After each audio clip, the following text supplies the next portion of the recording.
Alright, for today's video, for today's vlogs mga bay, ay mag-side cut tayo. O side cutting slope.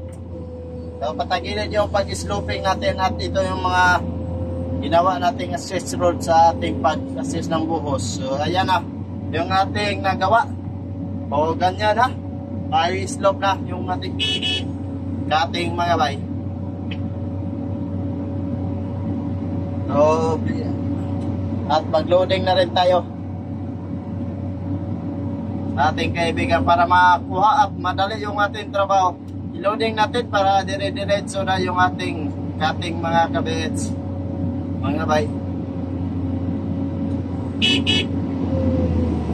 So ito, i-loading lang natin yung ating mga nahuhukay dito mga kabits para sa ating pag side cut. So ito namang mga materials na to ay ating itong kukunin para na rin sa ating gawa ng back slope mga kabits.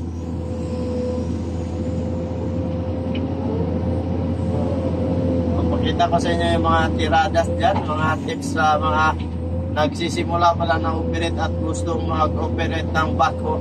Yung mga technique, paano ang technique sa pag ganitong mga gawain. At least may share ako sa inyo ng kunting idea paano ito gawin yung mga ganito mga trabaho mga kabits, no? Ating mga nangarap dyan maka-operate, tuloy nyo lang baka at sa mga nagano na nakapag-spatter na ng bako, pagsikapan nyo na baka matuto kayo sa pag-operate ng bako dahil malaking bagay talaga yan, lalo na sa atin na walang natatapos sa pag-aaral, kaya malaking bagay na itong kahit maging operator lang at magaan at yung ating trabaho. Kaso lang medyo delikado talaga itong ganitong trabaho mga kabits, lalo na yung mga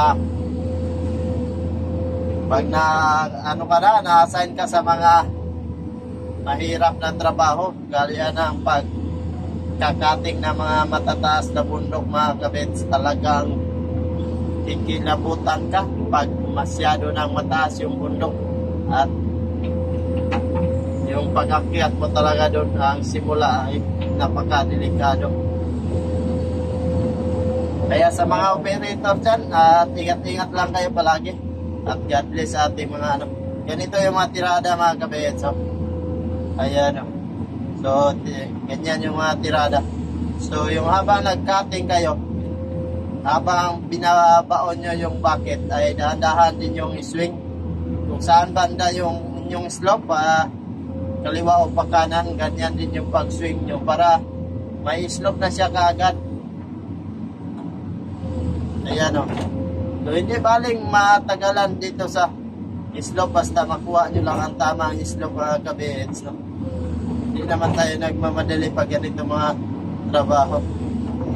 Di baling mabagal, basta makuha nyo lang talaga yung slope, kaysa nagmamadali kayo tapos resulta naman ay pangit yung kanyang gawa. Kaya yan lang. Tapos kunin lang natin to dito sa baba bago natin siya i-final para talagang malinis siya tingnan.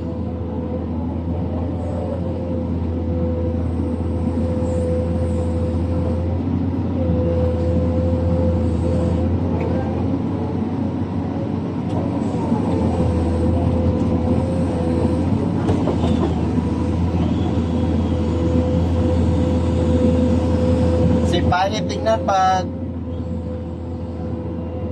hindi mo muna lininis, at kailangan talaga pag nag-slope kayo ay pantay talaga yung ano, pantay yung pagka pisto ng yung unit para makuha nyo talaga ang tama yung tamang elevation at gusto nyong gawin at gustong slope.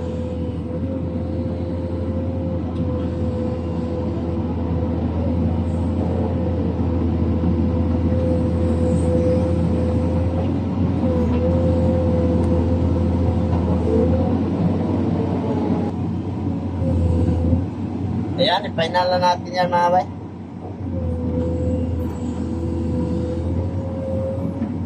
Ito lang pag final dyan, no?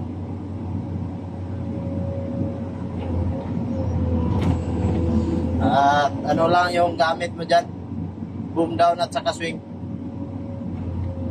Yun, ganyan lang yung diskarte.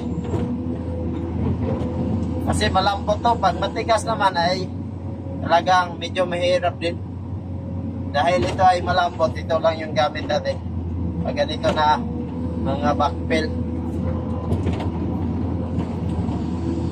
Pero kailangan din dito na kontrolado mo yung galaw ng backhoe at kuha mo talaga yung ano niya. Dahil pag ano na hindi rin mapantay, kailangan na yung sanay ka na sa galaw ng backhoe. Kasi kahit tayo na bago din tayo pag nakahawak na naman tayo ng ibang unit. Dahil yung mga backhoe naman ay iba-iba yung kanilang galaw sa plangka mga kabits. May medyo matigas, may malambot din masyado, ganun. Yung iba naman ay para yung plangka na ay masyadong malayo yung pre. Kaya kailangan ng magkabisado mo yung galaw ng backhoe kahit ilang oras lang. Makuha mo na yung galawan niya. Kahit pare-pareho lang yan ang backhoe mga kabits. Talagang naninibago ka rin sa galaw ng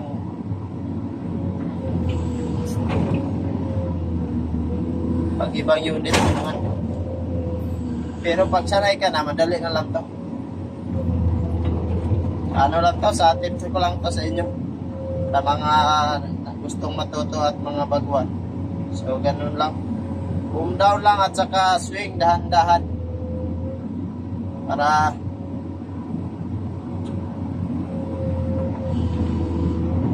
makuha nyo talaga. Kasi makipot yung area natin kaya hindi natin ito maharap. Kaya ano, makipot yung area, may ano dyan sa gilid, palayan. Kaya hindi tayo makaharap ng slope. Makipot yung area mga kabits.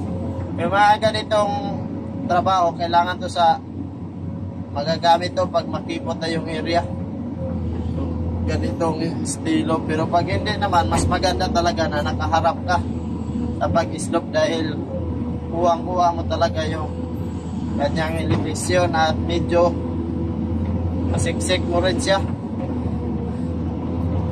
Yung mga materialis masiksik mo na gusto. Kaya kailangan talaga na yung mga inapakan din natin ay pantay para yung pag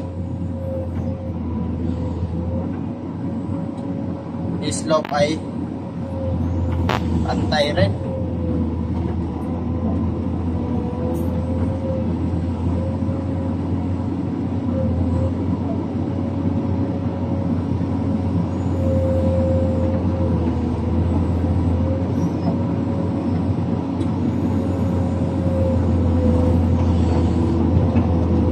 Yun.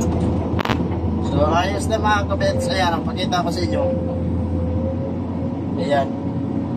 Hindi siya gaano kakinis pero nakuha natin yung tamang slope dyan mga kabets. O ganyan yung ano natin. O may ano naman yan, may matingan pa yan ng kabilyadahan pa yan. At